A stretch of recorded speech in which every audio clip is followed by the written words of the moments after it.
Bonjour à tous, bienvenue en ce dimanche. On refait la semaine, ce numéro est consacré à la République en première ligne. C'est l'événement qu'organisait hier le Printemps républicain à Paris avec la présence de nombreux élus de la République, notamment Jean-Pierre Chevènement.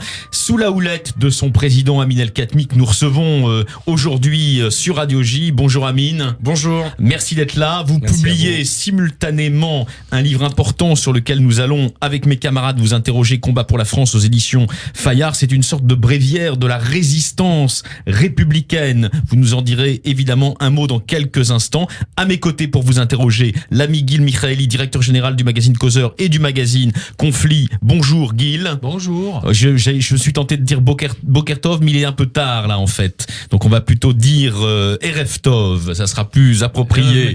Ça sera plus approprié. Il est quand même 16 heures passées à Jérusalem. Bonjour Brice Couturier. Bonjour Alexis. Autre camarade de combat, vous êtes proche aussi du Printemps républicain. Vous êtes éditorialiste sur France Culture. Vous êtes auteur de plusieurs essais, dont un récemment consacré à l'année 1969. Alors je le disais, donc Amin El-Khatmi, votre livre Les combats pour la France, c'est le livre d'un républicain de bataille, comme l'était jadis mutatis mutandis Georges Clemenceau. Vous consacrez un chapitre qui ira droit au cœur de nos auditeurs, qui s'appelle Sale juif ta gueule. Évidemment, c'est pas vous qui le dites, naturellement. Combat pour les Juifs, comme Émile Zola en 1896. Et vous évoquez le sort de Nathalie et de son fils David, 13 ans, qui vraiment prennent en pleine tête la réalité de cet antisémitisme des quartiers que trop d'élites médiatiques, trop longtemps, ont sous-estimé dans la France contemporaine, Amin. Oui, bien sûr, c'est le portrait d'une famille, mais il y en a tant d'autres qui prend en plein fouet les conséquences de ce qui s'est passé notamment dans un certain nombre de quartiers, de banlieues, à savoir l'instrumentalisation de la cause palestinienne par un certain nombre d'élus, notamment d'élus communistes, qui, avec des arrière-pensées bassement électoralistes, ont pensé que en faire des tonnes et organiser la défense de la cause palestinienne en France allait leur rapporter les voix des familles arabes des quartiers populaires. Alors Amin El-Khatmi, hier, dans l'événement qu'organisait le Printemps républicain sous votre direction, puisque vous en êtes le président, la République en première ligne, il a été question de ce néo-antisémitisme, de cet antisémitisme, disons, lié en grande partie à l'antisionisme, en tout cas solidaire de l'antisionisme. Vous le savez, le président de la République, l'an dernier, lors du 34e dîner du CRIF, à l'invitation du président du CRIF, Francis Khalifa, avait officiellement qualifié l'antisionisme de masque contemporain de l'antisémitisme. Ça a été salué par toutes les organisations juives, toutes les radios juives, naturellement aussi. Est-ce que depuis, vous avez le sentiment que le gouvernement est sur un bon trend pour combattre concrètement sur le terrain ces nouvelles formes de l'antisémitisme? Le président de la République a eu raison. Il faut évidemment défendre le droit de chaque individu de pouvoir critiquer la politique du gouvernement israélien, et les Israéliens eux-mêmes ne s'en privent pas d'ailleurs, comme on a le droit de critiquer les politiques de tous les gouvernements de la planète. Mais en réalité, ce qui s'est passé avec l'antisionisme, c'est qu'un certain nombre de gens qui sont en réalité des antisémites ont pris prétexte de la critique du gouvernement israélien pour étaler leur antisémitisme. Et on se souvient bien de ce gilet jaune alpagan Alain Finkielkraut il y a quelques mois dans les rues de Paris, et lorsqu'il lui dit sale sioniste de merde, en réalité ce qui se dit derrière c'est sale juif de merde, et sachant qu'il ne peut pas le dire parce qu'il s'exposerait à des poursuites, il trouve ce prétexte. Donc oui, cette parade mais qui est minable, mais qui effectivement qui est lâche, et parce que on se sert de ce prétexte pour cacher l'antisémitisme. Et moi j'aurais bien aimé que la définition, la résolution qui va être en discussion à l'Assemblée nationale vienne un peu plus tôt, parce que c'est vrai qu'entre le discours du président et aujourd'hui, c'est passé quelques mois. Alors, une des marques de fabrique de ce petit club de la presse de Radio J, c'est de rassembler des gens qui pensent, qui réfléchissent à leur époque, souvent autour d'un livre. Brice Couturier, vous êtes vous-même l'auteur d'ouvrages, d'essais engagés, de combats. Comment vous avez lu ces combats pour la France d'Amin El-Khatmi? À peu près comme Franz-Olivier Gisbert, qui dans le numéro du Point de cette semaine lui consacre un morceau un morceau très enthousiaste de son édito. En disant que tout le monde devrait lire ce livre, et je partage évidemment l'avis de Franz-Olivier Gisbert. Franz-Olivier Gisbert prédit à Amin El-Khatmi un destin présidentiel éventuel. Là, je ne sais pas si je serais aussi optimiste, mais je voudrais lui poser une question précise, parce que dans son livre, page 46, vous voyez que je lis les livres, il écrit: la clarté nous oblige ensuite à reconnaître qu'au vieil antisémitisme historique d'extrême droite, remontant du fond des siècles, s'est agrégé ces dernières années dans notre pays un antisémitisme arabo-musulman venu des banlieues et de nos quartiers populaires sur fond de détestation de l'État d'Israël. Je constate que Georges Bensoussan a été traîné devant les tribunaux pour avoir dit quelque chose de cet ordre.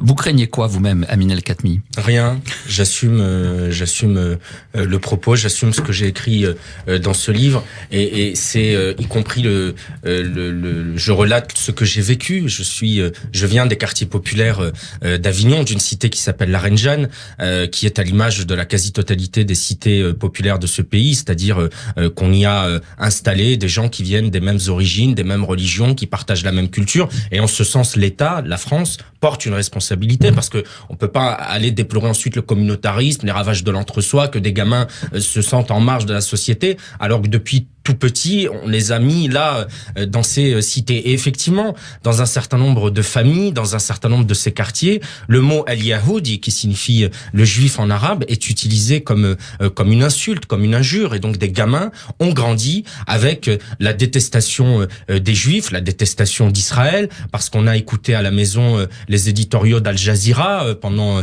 le dîner, parce qu'on a entendu les parents dire des horreurs. Et donc ensuite, lorsque David, le fils de Nathalie, qui a 13 ans, se retrouve face à des gamins de 11-12 ans qui l'insultent de juifs, de sionistes, qui lui font des quenelles et des saluts nazis. Un enfant de 12 ans ne l'a pas inventé. Personne ne naît antisémite. On le devient parce qu'on a entendu à la maison, au pied de la barre d'immeuble, des adultes le dire. Et donc, cette détestation des juifs, cette réprobation d'Israël répandue dans les quartiers aujourd'hui, vous pensez, pour prolonger la question de Brice Couturier, qu'elles sont liées intrinsèquement à l'islam, ou qu'elles sont plutôt le produit politique de l'islamisme? Il n'y a pas le gamin de 11 ans ou 12 ans qui s'en prend à David, il n'est pas imprégné par l'islamisme. On est bien d'accord. Il n'est pas dans la religion. Il est dans ce qu'il a entendu dans une, je vais pas dire une tradition, mais dans ce qui se dit dans des familles, dans le traitement, y compris dans les médias du conflit israélo-palestinien. Lorsque vous écoutez les chaînes arabes, et notamment dans les moments de tension, on a un traitement totalement manichéen entre, pour simplifier, les bourreaux d'un côté et les victimes de l'autre, en piétinant la déontologie journalistique la plus élémentaire. Donc, ces enfants, oui, ils finissent par reproduire des schémas qu'ils ont entendus, qu'ils ont reçus de la part d'adultes. Brice Couturier. Une BD que j'aime beaucoup s'appelle L'Arabe du futur, extraordinaire, et on y apprend. Et Riyad Satouf en est l'auteur, il est génial. Il a d'autres séries qui sont magnifiques, mais celle-ci est très intelligente. Et il dit notamment que le premier mot qu'il a appris à dire en arabe quand son père l'a emmené vivre en Syrie, c'était sale juif. C'était le premier mot qu'il apprenait en arabe. Et de ses cousins, ouais. Et de ses cousins, oui. Vous êtes aussi un lecteur de Riyad Satouf.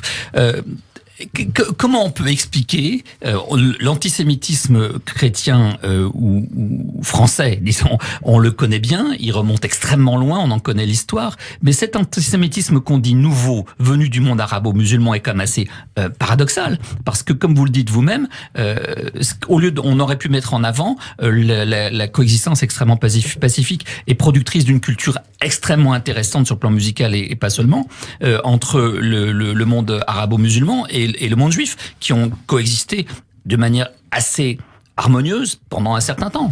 Mais ça, vous le savez, Brice Couturier, mais les enfants de ces quartiers, ils l'ignorent. Et d'ailleurs, moi, je raconte une anecdote parce qu'elle me semble révélatrice. Je me suis rendu en Israël il y a 2 ans maintenant avec Simone Rodan-Benzaken et quelques amis. Présidente de l'AJC. De l'AJC, et nous sommes allés rencontrer Netta et Amit Cohen. C'est un couple de trentenaires, musiciens tous les deux. Leurs grands-parents vivaient au Maroc. Leurs parents se sont installés en Israël, et aujourd'hui, qui, eux, musiciens, ne chantent et ne jouent que de la musique marocaine et de la musique classique marocaine. Et donc, je les ai filmés, c'était dans leur maison à Tel Aviv, je les ai filmés et il m'arrive de faire le tour des écoles et de projeter ce film à des collégiens. Et donc, je les questionne, mais où est-ce que vous pensez que j'ai filmé cette vidéo? Alors, ils me disent, en France, non. Bon, ils chantent en arabe, ça doit être au Maroc, c'est en Algérie. Non. Alors, je les laisse réfléchir un peu. Je leur dis, mais c'est en Israël. Alors là, déjà, je vois un océan de perplexité face à moi, des gamins qui se disent, mais qu'est-ce qu'il nous raconte celui-là? Et alors, je leur raconte, voilà, ça c'est Neta, Amit, ils sont israéliens, ils sont juifs, et ils sont marocains. Et comme vous, et toi, là, face à moi, tu es franco-marocain. Tes parents vivaient ou tes grands-parents vivaient au Maroc, ils sont arrivés en France. Eh bien, eux, ils ont fait la même chose, mais du Maroc en Israël. Évidemment, ils tombent des nus. Et ils tombent des nus. Et alors, il y a toujours un malin ou une maline qui se réveille dans la salle et qui, à la fin, me dit, bah oui, c'est comme Gad Elmaleh. Voilà. Et donc, par l'exemple, ils n'auraient jamais imaginé, mais par l'exemple, par la pédagogie, et c'est aussi ça qui me rend optimiste, pas excessivement optimiste, ce serait vous mentir, mais ce qui me rend optimiste, c'est que on peut casser les préjugés quand on leur parle de choses qu'ils ignorent, quand on leur montre des exemples dont ils méconnaissent l'existence, pour leur dire que les choses sont un peu plus compliquées que ce qu'en dit Al Jazeera à la télévision. Alors, on refait la semaine continue. On est toujours avec vous, Amine El Khatmi, et je suis entouré de nos chroniqueurs, donc Brice Couturier de France Culture, aussi Gil Mikhaeli, directeur général du magazine Causeur. Causeur est très en pointe dans la dénonciation de ce néo-antisémitisme, issu en grande partie des quartiers, on va dire, et d'une partie de l'extrême gauche, de frange entière de la gauche radicale française. Comment vous avez lu le livre d'Amine?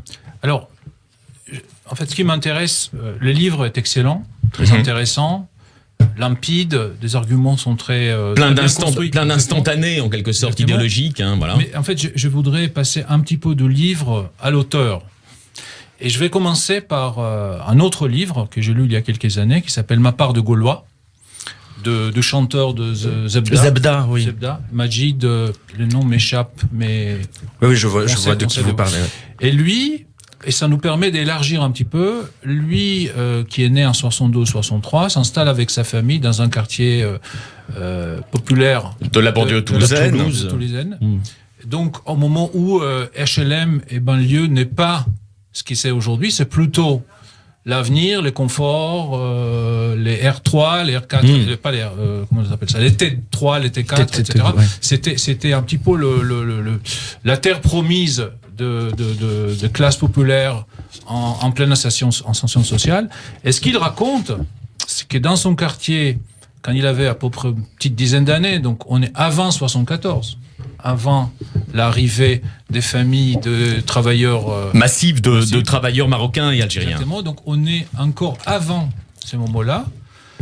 Dans son quartier, il était les seuls à s'intéresser à l'école. Sa famille, sa mère était la seule à suivre ses études. Il a été traité des PD par tout le monde parce qu'il était bon à l'école.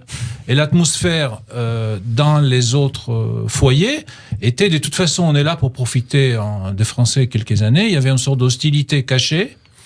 Et il ne pouvait pas inviter ses camarades d'école chez lui, de peur qu'il se fasse mal traité, voire tabassé par ses camarades. Donc il y a même avant qu'on parle des Juifs, même avant qu'on parle d'antisémitisme, même avant qu'on parle des problèmes qu'on avait plus tard, une dizaine d'années plus tard, dans les banlieues de Lyon, on voit déjà une sorte et on ne parle pas encore de salafisme, il y avait une sorte de séparatisme, une sorte de une anthropologie qui se mélange pas, avant même que d'autres couches sédimentent dessus. Donc la question est, est-ce que 20 ans plus tard, ou 25 ans plus tard, parce que vous êtes beaucoup plus jeune que lui, est-ce que pendant votre enfance, est-ce que vous avez vu encore les résidus de cette anthropologie? Mais c'est pas seulement les résidus, c'est que ça s'est aggravé. Ça s'est considérablement aggravé. Et ne serait-ce que depuis, moi j'ai 31 ans, je suis de 87, et donc je me souviens, les années 90, 94, 95, il y avait encore, à la Reine Jeanne, dans ma cité, mais c'est pareil partout ailleurs, il y avait encore les familles González, les familles Sanchez, on a grandi avec les Espagnols, des familles italiennes, qui étaient là, et il y avait, y compris de fait dans l'école du quartier, un mélange partage, de la mixité. Et aujourd'hui, ça, c'est terminé. C'est-à-dire que ce quartier en particulier que je connais, mais encore une fois, je ne veux pas faire un focus sur lui, c'est pareil ailleurs. Il n'y a plus aujourd'hui que des familles de culture ou de religion arabo-musulmane. Toutes les autres sont parties. Et parce qu'on les y a mis là. Enfin, les gens qui sont arrivés ne sont pas allés eux-mêmes se mettre... Là d'ailleurs, Mais là, votre c'est livre... pas la question. Là, La question non, mais- n'est pas qui... Oui, mais là où son Ceux qui livre... sont déjà- Guy, pardon. là où son livre n'est pas caricatural, justement, c'est que, à la différence de certains pamphlets qui sont marqués au coin d'un rejet systématique de la culture musulmane, il fait aussi sa place, et c'est bon dans notre époque, il fait aussi sa place à ce qu'on peut appeler très vite la question sociale. Et il y a notamment ce chapitre, je pense aux pages 126, 127, 128, où vous évoquez, Amine, l'abandon des quartiers par l'État, la rétraction de l'État, qui est un processus aussi sur le long terme et qui a probablement aussi accompagné le phénomène de sécession culturelle sur lequel Guy vous interroge. Il faut sans doute penser, Justement, c'est-à-dire, c'est ça, les non mais points. je pense que je pense, hein, là je C'est vous lié, en fais fait. pas de ma lecture et après je vous laisse parler. Mais je vous fais part de ma lecture. Je pense que la force du livre, c'est justement de ne pas s'en tenir,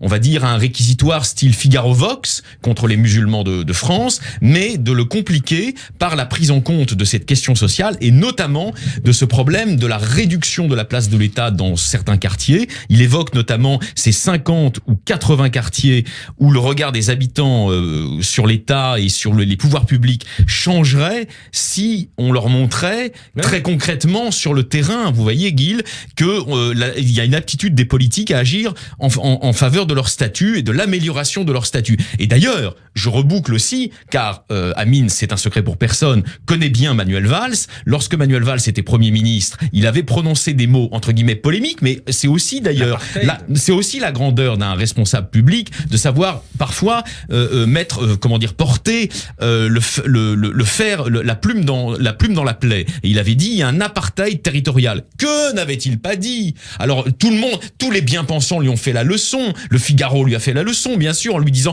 mais ça n'a rien à voir avec le régime d'Afrique du Sud. Il disait pas que c'était l'Afrique du Sud. Il disait simplement qu'il y avait un processus parallèle à la sécession culturelle de désengagement de l'État sur le long terme et que ce processus expliquait une partie du sentiment d'abandon, de délaissement des populations immigrées. Amine El-Khatmi. Mais bien sûr, lorsque, encore une fois, vous avez organisé l'arrivée de populations que vous mettez dans les mêmes barres d'immeubles, lorsqu'un gamin, aujourd'hui, dans un quartier, passe sa journée avec, allez, pour dire les choses de manière directe, des Arabes et des Noirs, dans sa barre d'immeuble, dans son quartier, à l'école, au centre social, qui ne sort jamais de cet environnement. Comment voulez-vous après aller dire à cet enfant, lui parler de commun républicain, lui dire qu'il est un enfant de la France, alors que ce qu'il envoie, c'est les ravages de l'entre-soi, les mêmes cultures, les mêmes religions, les mêmes traditions, dans des quartiers où tous les commerces ont été rachetés par des personnes arabo-musulmanes, où il n'y a... Donc là aussi, et la France doit assumer sa responsabilité, parce qu'elle est immense en la matière, sur la question des quartiers politiques de la ville. Alors, je pense que là, on touche Alors, vraiment Guy, au fond de l'affaire. Du nœud, le nœud de l'affaire. le nœud du questionnement. Exactement. Je pense que d'un côté, il y a, on parlait de ça comme la vision du monde causeur. Ah non, il y a j'ai en pas cité anthropologie. cité Causeur. Hein. Vous avez vu que j'ai dit Figaro Vox. C'est moi qui le dis. Ouais. Il y a, j'assume, on n'est pas là pour se cacher derrière notre petit doigt. Le point prépondérant, je dirais, de l'anthropologie. Et c'est pour cela que j'ai cité les livres Ma part de Gaulois, qui parlent des années 60 et début des années 70, où l'islam n'existait pas encore comme élément de débat public, quand on ne parle pas encore des banlieues dans le sens où on commençait à parler à partir de premières émeutes de 79 après 80 dans les banlieues de Lyon. Et déjà, avant même qu'on peut accuser l'État de quoi que ce soit, il y a cette volonté des populations, des familles, des personnes, d'abord de rejeter les moyens que l'État met à leur disposition pour l'ascension sociale. Qui c'est l'école? C'est ça qui était incroyable. La mère de ces musiciens talentueux était la seule dans le quartier qui pensait qu'à travers l'école, ils pourraient s'en sortir. Toutes les autres maires de quartier, et c'est lui qui le dit, et on est en 71, 12, 13, 14, toutes les autres maires n'avaient rien à cirer de l'école, n'ont pas surveillé la scolarité de leurs enfants. Et donc, l'État, peut-être, admettons, leur a mis ça, leur a mis là-bas, l'État a mis aussi ma famille, qui est d'origine oranaise, à Ris-Orangis. Ils s'en sont sortis après 8 ans. Des Portugais, des pieds noirs. Beaucoup de gens se sont retrouvés dans cette situation. L'État leur a fait du tort. L'État leur a donné aussi quelques échelles pour s'en sortir. Certains ont pris l'échelle pour sortir. D'autres se concentrent sur la revendication. Ils montrent de doigt ce que l'État leur a fait comme tort. Et ils continuent à rejeter ce que l'État leur propose comme moyen de s'en sortir. C'est ça l'idée. Alors, mais moi, je dis pas.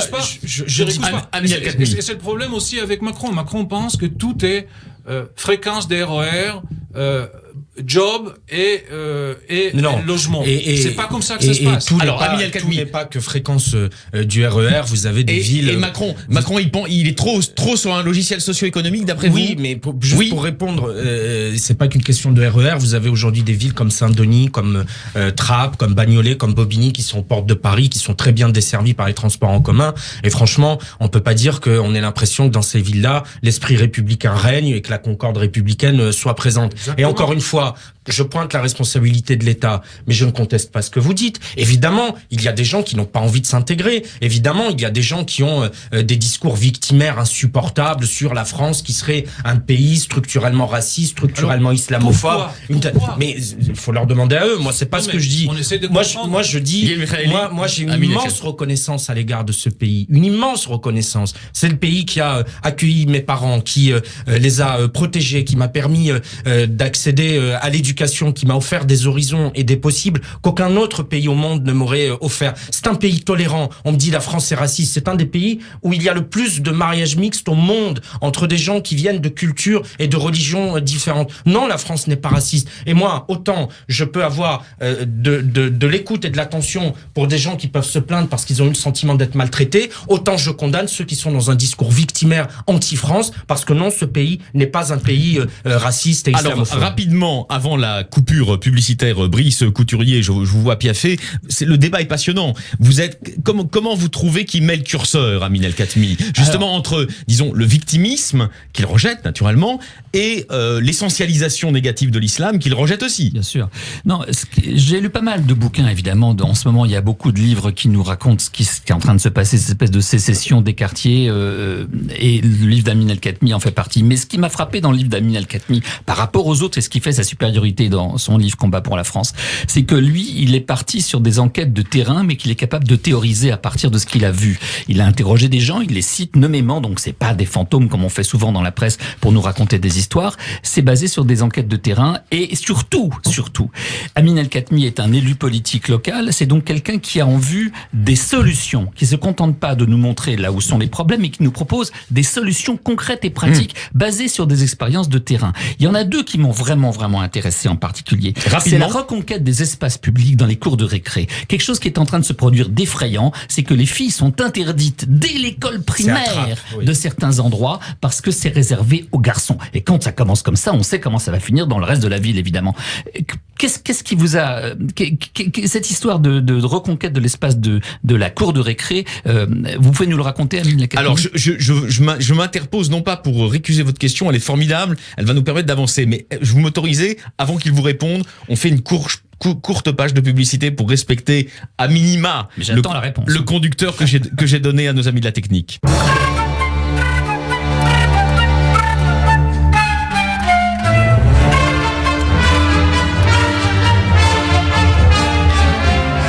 On refait la semaine continue, on est toujours avec Amin El-Khatmi qui vient d'organiser la République en première ligne. C'était hier à Paris, en présence de nombreuses personnalités politiques, dont Jean-Pierre Chevènement. On va y revenir dans un instant. Combat pour la France, c'est son nouveau livre. On en débat passionnément avec Guil Mikhaëli du magazine Causeur, Brice Couturier de France Culture. Et à l'instant, juste avant la coupure publicitaire, Brice, vous l'interpelliez sur les stratégies de reconquête républicaine de ces territoires que certains ont désigné dès 2003, on pense à Georges Bensoussan comme les territoires perdus de la République. Alors comment on fait, Amine?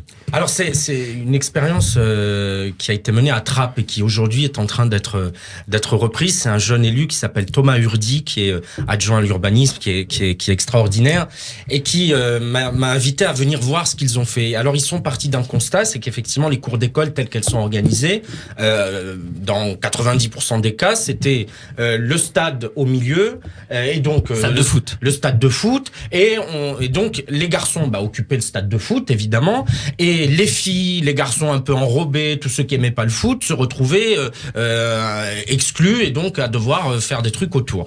Et donc ils ont réfléchi, ils ont mis là des urbanistes, des enseignants, des parents d'élèves, etc. Et ils ont explosé la cour d'école en mettant des jeux partout, en enlevant le stade, en travaillant sur la question des couleurs, etc. Et au début, j'étais assez dubitatif et en fait, les résultats sont très probants parce qu'il me dit si on arrive dans une ville comme Trappes, j'ai pas besoin ici de vous en faire la description, avec un discours très offensif sur la laïcité, etc., en y allant tête baissée la première, on n'obtiendra pas de résultats. Il me dit là, à travers la cour d'école, c'est quoi le message qu'on passe aux filles? C'est que vous n'avez pas à être exclus. Ce qui vaut pour la cour d'école vaudra plus tard pour le quartier, vaudra plus tard pour le city-stade et vaudra plus tard pour votre vie en tant que femme, pour les bistrots ou les bars où il n'y a que des hommes, eh bien là aussi vous devez pouvoir y aller. Et donc en apprenant sans y aller avec un message militant, mais simplement par petites touches, ils ont obtenu des résultats. Alors j'intercale une question avant que Guil aussi rebondisse sur votre livre. On est toujours en train de vous questionner sur Combat pour la France aux éditions Fayard. Amine El-Khatmi, vous êtes avec nous au lendemain donc de l'événement du Printemps républicain que vous avez organisé, La République en première ligne.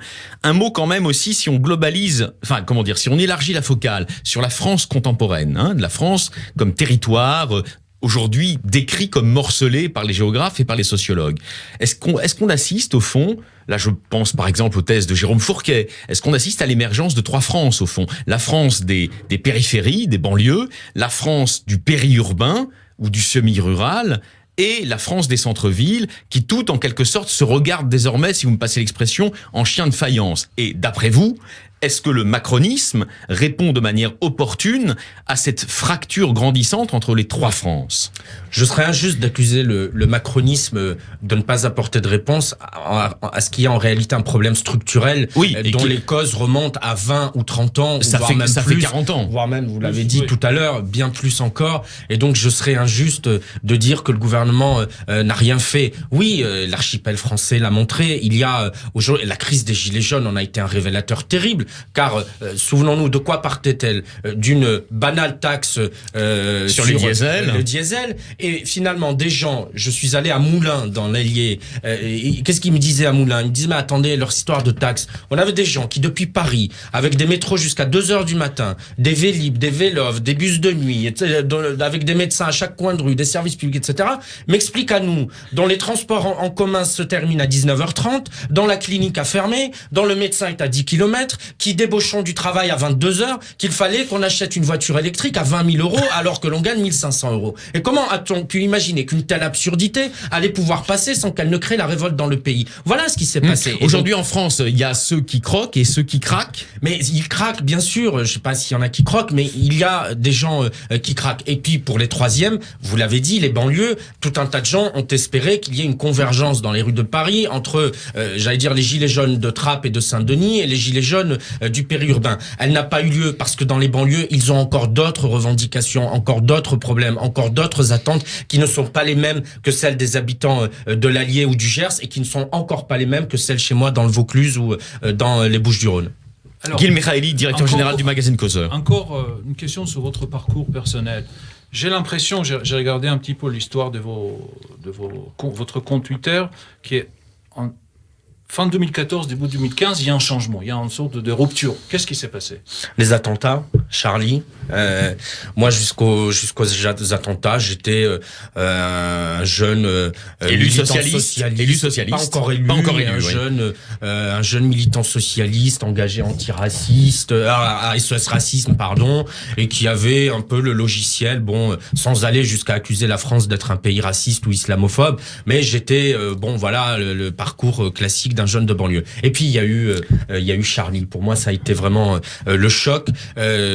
parce que j'ai pris conscience à ce moment-là, voilà, que ce n'était pas simplement une menace, qu'on pouvait tuer des gens simplement parce qu'on leur reprochait d'user de la liberté d'expression et de se moquer d'une religion. Et ça a été aussi un choc pour moi parce que j'ai considéré que cette espèce de pas d'amalgame, ça ne concerne pas l'islam, ils n'ont pas à condamner, moi ça m'a heurté. Non, l'islamisme, l'islam radical, l'islam politique sont des émanations de l'islam. C'est une version dévoyée, c'est une version caricaturée, mais elle tient sa racine, elle tient son origine de l'islam. Et donc, dans cette espèce de volonté de déresponsabiliser en disant vous n'êtes pas concerné, pas d'amalgame, ne mélangeons pas, j'ai trouvé qu'il y avait là quelque chose qui n'était pas à la hauteur des événements, et j'aurais souhaité que mes compatriotes de confession musulmane soient beaucoup plus présents dans la rue après les attentats.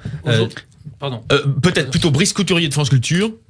Oui, ce qui m'a frappé aussi dans votre livre, vous êtes resté un militant antiraciste et on voit bien que vous savez ce que ça veut dire par rapport à l'extrême droite française qui est restée profondément raciste, mais vous dénoncez aussi, et c'est plus nouveau et plus intéressant, le paternalisme d'une certaine gauche radicale qui au nom de la non-stigmatisation des musulmans, interdit ou refuse de voir un certain nombre de phénomènes qu'ils ont sous les yeux.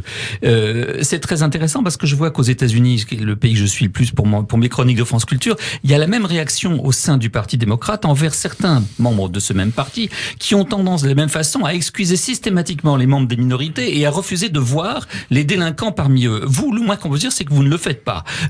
Vous dites, vous avez des mots très forts sur ce qui s'est passé à Cologne pour le 31 décembre, sur le millier d'agressions racistes, sexistes, sexuelles qui se sont produites à ce moment-là. Vous soutenez Kamel Daoud, évidemment, contre ses détracteurs. Qu'est-ce que vous entendez par ce paternalisme de la gauche, disons surtout de la gauche radicale en l'occurrence? C'est la gauche qui au fond voit dans les musulmans les nouveaux damnés de la terre, c'est-à-dire oui, c'est du paternalisme, considérer qu'il faille au prétexte de sa religion ou de son origine, excuser quelqu'un qui a commis une agression homophobe, transphobe contre cette malheureuse place de la République, Julia, à l'encontre des femmes, qu'il faille excuser cela, parce qu'il ne faudrait pas accroître le risque de stigmatisation à l'encontre d'un agresseur, comme si le sort du bourreau pouvait être placé au même rang, voire devant le sort de la victime, c'est insupportable. La gauche Plenel-Valls, la gauche Plenel-Mélenchon. Pas Plenel-Valls. La gauche Plenel-Mélenchon. La gauche Plenel-Mélenchon. Elle est en train de balayer la gauche Valls, justement? Non, on résiste, on est là, on se bat. On était hier à la Bellevilloise, plusieurs centaines de personnes. On occupe l'espace. C'est précisément parce que moi, je ne veux pas laisser des Français de gauche être condamnés à ne pas pouvoir voter pour des gens qui sont de vrais républicains. Et entre une gauche qui trahit, qui est allée défiler avec des islamistes le 10 novembre dernier. Moi, j'ai des gens... Oui, mais d'accord, mais face aux légions, disons, de Plenel et de Mélenchon, combien de divisions dans le camp républicain on les organise. Et puis moi, je vais vous dire, Alexis Lacroix, je ne crois plus au clivage droite-gauche comme on l'entendait il y a 10 ans. Hier, j'étais avec Valérie Pécresse. Xavier Bertrand s'est exprimé aussi à la Bellevilloise. Il y a 10 ans, il y a 15 ans, je manifestais contre les réformes que ces gens portaient au gouvernement. Et j'étais dans des défilés avec Benoît Hamon et Jean-Luc Mélenchon, puisque nous avions à l'époque une carte dans le même parti, le Parti Socialiste. Donc bravo Macron. Bravo Macron. Pas bravo Macron. C'est l'histoire.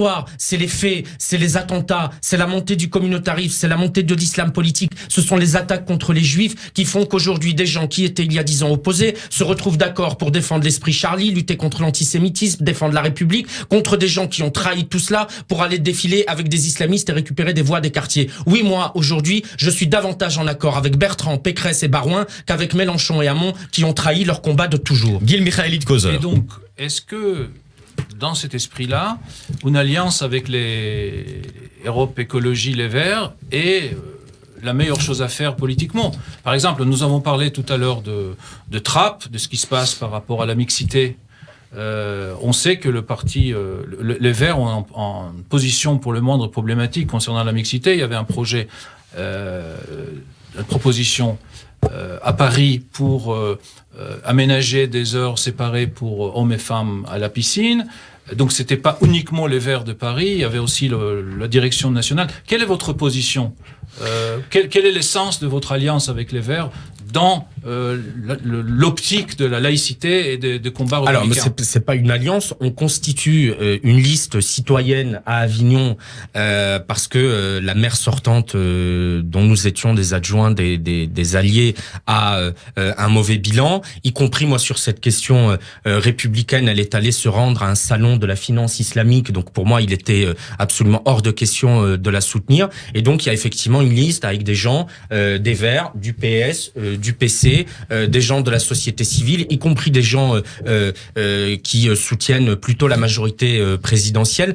Il faut séparer des enjeux locaux. Quand vous êtes sur une municipale, vous êtes sur des enjeux, très terre à terre, sur les écoles, l'urbanisme, les ronds-points, comment on met un peu plus de verdure. Et les Verts avec lesquels je suis à Avignon sont particulièrement irréprochables sur ces sujets. Si j'avais le moindre doute Et sur ces questions... Sur la question, par exemple, de la piscine, vous êtes pour l'aménagement des horaires Mais pas séparés? du tout, et nous ne le ferons pas à Avignon. Et les initiatives qui ont été tentées ailleurs, y compris par Martine Aubry à Lille, sont totalement délirantes. Et donc, si moi demain je fais partie de cette majorité municipale, si on gagne et qu'il y a une proposition comme celle-là, non seulement je serai contre, mais si elle venait quand même à être adoptée, j'assumerai de prendre mes distances sans problème. Amin Al-Khatmi, Guil Mikhaeli, Brice Couturier. On continue dans un instant après une courte pause publicitaire.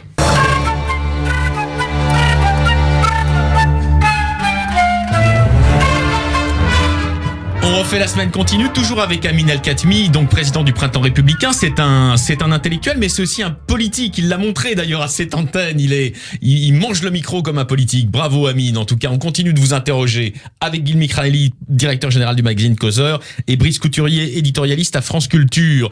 Donc il vous à l'instant, Guil vous interpellait sur les piscines, mais nous allons interrompre cette discussion, on va dire franco-française, pour nous envoler à Jérusalem. Bonjour Pascal, bienvenue en ce dimanche. On est très heureux de vous retrouver en direct de Jérusalem. Alors, où en est le héros de ce balagan post-électoral, Binyamin Netanyahou? Eh bien, Alexis, on peut dire que cette semaine, c'est l'histoire d'une semaine où la droite israélienne a pris un coup sur la tête.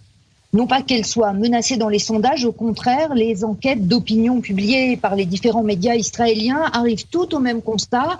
Si les élections avaient lieu maintenant, Netanyahou, à la tête du Likoud, maintiendrait ses forces, et s'il était remplacé par un autre membre du parti, le Likoud reculerait, mais les voix perdues se reporteraient sur le reste du bloc de droite. Non, ce qui a saisi la droite, c'est de découvrir qu'elle s'était habituée à graviter depuis plus de 10 ans autour de Benyamin Netanyahou, au point d'en oublier qu'il ne serait pas éternel. Makor Rishon le représente en buste d'empereur romain, vacillant sur son socle, et dans les colonnes du quotidien sioniste religieux, Haggai Segal se fait comminatoire. La droite ne peut plus attendre. L'éditorialiste raconte que depuis l'annonce de la mise en examen du Premier ministre israélien, plusieurs élus conservateurs lui ont confié qu'ils ne voyaient plus d'autre choix que la démission de Benyamin Netanyahou. Ses adversaires l'ont défait. S'il ne veut pas mettre toute la droite en défaite, il doit passer le flambeau de la présidence du Likoud, affirme Segal. Un avis partagé par Arié Eldad, qui signe dans Maariv une tribune intitulée « Le pouvoir de la droite en danger ». Pour l'ancien député de la droite nationaliste laïque, le destin politique de Netanyahou est scellé. Il faut désormais éviter qu'il n'entraîne tout le camp national dans sa chute. Rester soudé autour d'un tel leader ne serait pas seulement une faute morale, ce serait une erreur politique grave, affirme Eldad. Alors, qu'est-ce qui inquiète tant la droite israélienne? Dans Haaretz, Yossi Werther estime que la première ligne de défense de Benyamin Netanyahou, qui s'en est d'abord pris au pouvoir judiciaire, l'accusant même d'avoir tenté un coup d'État institutionnel contre lui, est une tactique contre-productive. Ceux qui prendront de toute façon sa succession ne peuvent pas associer leur nom à ce qui apparaîtrait comme une remise en cause des institutions démocratiques du pays, analyse le commentateur politique de Haaretz. Et en attendant, la classe politique israélienne continue à se taper la tête contre les murs. Diagnostic Tal Shalev dans le site Walla News. L'impasse politique est plus inextricable que jamais et le scénario où l'inculpation de Benyamin Netanyahou servirait au moins d'électrochoc pour relancer la machine ne s'est pas réalisé. Le Likoud n'est pas encore prêt à changer de chef Les centristes tétanisés sont sûrs que Netanyahou leur prépare un nouveau piège politique et tout le monde compte sur l'arbitrage du leader d'Israël Beitenu, Avigdor Lieberman, pour éviter peut-être un troisième scrutin au printemps qui ramènerait le jeu à la case départ, constate la journaliste de Walla News. On finira pourtant sur une petite bouffée d'air frais, sortie cette semaine des archives du centre Menachem Begin à Jérusalem. C'est Yael Fritzon qui raconte cette histoire dans Yediot Aharonot. L'institut dédié à l'œuvre de l'ancien Premier ministre israélien décédé en 1992 conserve notamment sa bibliothèque personnelle. C'est en faisant un peu d'ordre dans les rayonnages que le directeur du centre ouvre l'un de ses livres et y découvre un chèque non encaissé daté de 1983 à l'ordre de Menachem Begin. C'est le montant de ses droits d'auteur, un peu plus de 7 000 € d'aujourd'hui, que lui adresse son éditeur pour son livre « Les Nuits Blanches », où Begin raconte ses 2 ans de captivité au Goulag quand l'URSS l'avait emprisonné en 1940 pour sionisme. À l'époque où il reçoit le chèque, Menachem Begin est encore chef du gouvernement pour quelques semaines, mais il préfère le garder en souvenir et en faire un marque-page, car il n'a pas écrit son livre pour s'enrichir. Le fondateur du Likoud est réputé pour son train de vie modeste et son peu d'intérêt pour les choses matérielles. Il passera d'ailleurs les dernières années de sa vie dans un petit appartement de Jérusalem. Et même l'argent du prix Nobel qu'il a reçu après avoir signé la paix avec l'Égypte, il le consacrera à un fonds d'aide aux enfants défavorisés. Souvenir d'un temps pas si lointain où politique n'était pas un mot galvaudé. Toda Rabba, cher Pascal, et on vous retrouve évidemment dès demain matin sur les ondes de Radio J. Passez une bonne fin d'après-midi à Jérusalem. Merci Alexis.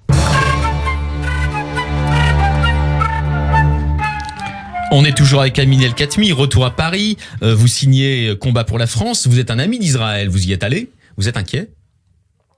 Oui, la situation politique semble incertaine, mais je suis rassuré parce que c'est une grande démocratie et donc la parole, quand elle revient au peuple, est toujours légitime. Donc je suis pas plus inquiet que ça. Et vous, Gil Michaeli, vous êtes d'origine israélienne, vous êtes français maintenant. Enfin, vous restez charnellement lié à votre patrie. Vous êtes inquiet de cette situation post-électorale qui se prolonge et qui va redéboucher le 3 mars sur des élections générales? Oui, je pense qu'il faut s'inquiéter du fait que ça dure, que Netanyahou ne lâche pas et probablement ne lâchera pas. Et donc on a devant nous des mois et des mois d'une situation constitutionnelle inédite. On ne sait pas quoi faire. Israël n'a jamais été dans cette situation. C'est une situation unique aussi parce qu'il n'y a pas de problème idéologique, comme disait Pascal tout à l'heure. Il y a une majorité pour la politique de ce gouvernement, le gouvernement sortant, qui est maintenant un gouvernement d'intérim. C'est un problème personnel au sein de la droite israélienne et uniquement ça, il n'y a rien d'autre. Pas de divergence idéologique. Brice Couturier, c'est votre avis? Moi, ce que j'observe, c'est que tous les pays qui sont livrés à la représentation proportionnelle ont en ce moment des problèmes de gouvernance. Ils sont devenus ingouvernables. Regardez ce qui s'est passé en Belgique, où ils sont restés 11 mois sans gouvernement. En Espagne, en ce moment, on revote tous les 6 mois parce qu'on n'arrive pas à dégager une majorité. En Israël, c'est pareil.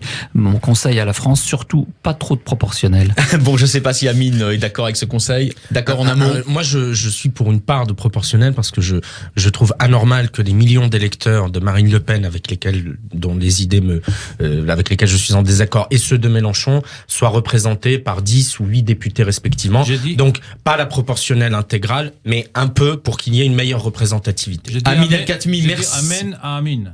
Amen, Amin, ok. Ça sera le mot de la fin. Merci Gil Michaeli, directeur général du magazine Causeur. Merci cher Brice Couturier, éditorialiste à France Culture et auteur de nombreux essais, dont celui consacré à 1969 aux éditions Perrin. Merci évidemment à notre invité Amin El-Khatmi. L'Observatoire, pardon. Merci, il fallait que je fasse une faute. Merci Amin El-Khatmi, Combat pour la France aux éditions Fayard. Bravo aussi pour La République en première ligne, votre meeting hier avec Xavier Bertrand, avec Jean-Pierre Chevènement et Valérie Pécresse. Avec Valérie Pécresse, naturellement, et avec plein d'autres républicains des deux bords qui se donnent la main. Et on vous retrouve bien sûr très bientôt sur les ondes de Radio J. Nous passons la parole, nous envolons pour Washington avec la nouvelle chronique du spécialiste de relations internationales Benjamin Haddad, le Washington Live, et la semaine prochaine, à votre place Amin, ce sera le philosophe Alain Finkielkraut.